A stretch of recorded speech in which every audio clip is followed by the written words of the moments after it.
రేవంత్ రెడ్డి ఉత్తరాలు రాసిండు, ప్రేమ పత్రాలు రాసిండు ఆ రోజు కౌలు రైతులకు. 22 లక్షల మంది కౌలు రైతులకు నేను మీకు రైతు బంధు వేస్తా అని చెప్పి ఉత్తరాలు రాసిండు రేవంత్ రెడ్డి. ఎట్లున్నదంటే ఇక కౌలు రైతుల ముచ్చట తీసుకొస్తే పొంకనాల పోతిరెడ్డికి 3 ఎడ్లు 30 దొడ్లట.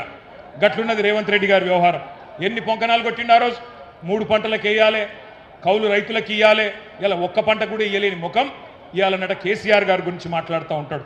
ఇంకొక మాట నేను అంటా ఉన్నా, వాళ్ళ కౌలు రైతు సోదరులు గుర్తుపెట్టుకోవాలి కాంగ్రెస్ మోసాన్ని.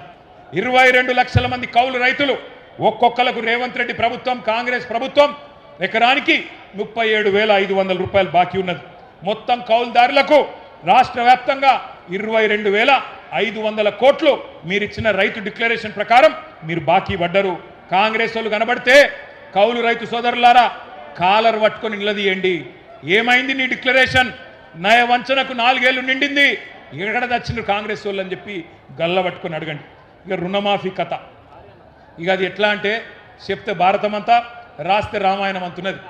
ఏది రుణమాఫీ కథ? ఏమేమి చెప్పారు కాంగ్రెస్ వాళ్ళు ఆ రోజు మీకు యాదుకున్నదా? ఒకసారి చూపెడితే అది కూడా చూడు. రుణమాఫీ దేవా వాళ్ళు మాట్లాడిన మాటలు వాళ్ళ మాటలు నేను మీరు. కాంగ్రెస్ పార్టీ అధికారంలోకి వచ్చిన తక్షణమే రైతులకు ఏకకాలంలో 2 లక్షల రుణమాఫీ చేస్తాం.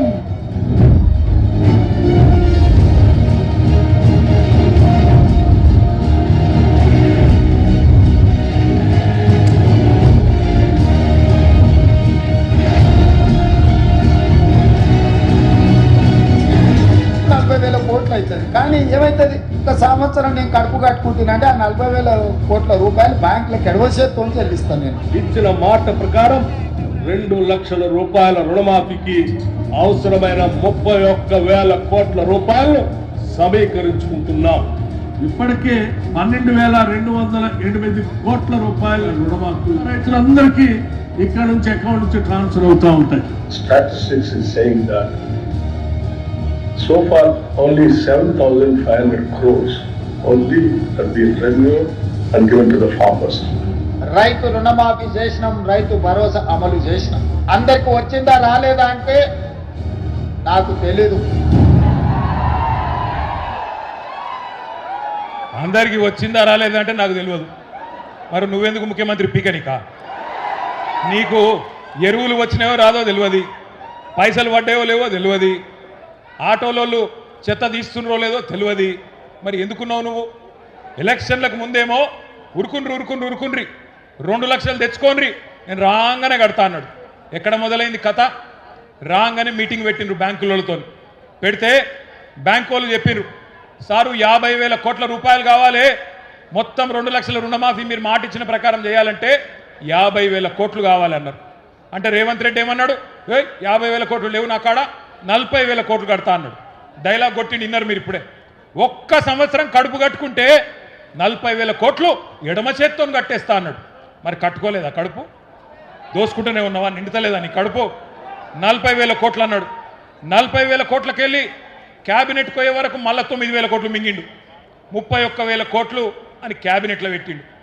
మరి ఆడికెళ్ళి మళ్ళా క్యాబినెట్కి వెళ్ళి అసెంబ్లీకి వచ్చే వరకు మళ్ళీ ఒక 5 కోట్లు మింగిండు. 26,000 కోట్లు అని చెప్పి బడ్జెట్లో పెట్టిండు. ఆడికెళ్ళి మళ్ళీ బడ్జెట్కి వెళ్ళి అసలు లెక్కల కాడికి రైతులకు పైసలు ఏడిసే కాడికి వస్తే ఇప్పుడే బట్టి విక్రమార్క గారు ఇంగ్లీష్లో చెప్పిండు, మీరు విన్నారు. 12,000 కోట్లే వేసిండు. అంటే చారానా కోడికి బారానా మసాలా, చారానా మోసం బారానా టోపీ అన్నట్టు ఇవాళ 50,000 కోట్ల కాడ మొదలైన 2 లక్షల రుణమాఫీ 12,000 కోట్లు ఇచ్చి చారానా మాత్రమే చేసి బారానా మంది రైతులను ఎండబెడుతున్న దగుల్బాజీ ప్రభుత్వం కాంగ్రెస్ ప్రభుత్వం.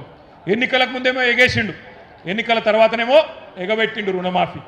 ఓట్లకు ముందు ఏతులు, ఓట్లు వేసుకున్నాకనేమో ఎగవేతలు.